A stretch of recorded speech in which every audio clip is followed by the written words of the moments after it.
ভাই কি খাবেন? মাংস কত? মুরগির মাংস $10, গরুর মাংস $12, খাসির মাংস $15, গরুর মাংস $15। $15 মানে তো 2000 টাকা। মাছ কত? কই মাছ $10, রুই মাছ হচ্ছে $12। $12 মানে তো 1500 টাকা। ভাই কোনটা দিব?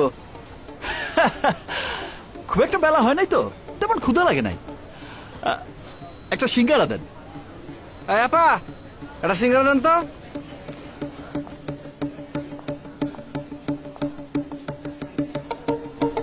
কি হলো? আপনার তো কেউ আইলো না, আর কতক্ষণ টেবিলটা আটকায় রাখবেন? বাবা, আমার ছেলে আয়সাই বিল দেবে। এসব কথা অনেক শুনছি, তাড়াতাড়ি বিলটা দেন আর যান। বিল দেন। এ ভাই, এদিকে আসেন। আইতেছি। জি, আর কিছু লাগবে? ওনার কি হয়েছে? আর ভাই কোয়েন না, খাইছে, খায় কয় টাকা নাই, কয় ফলায় বিল দিব। এসব বং ধরছে মনে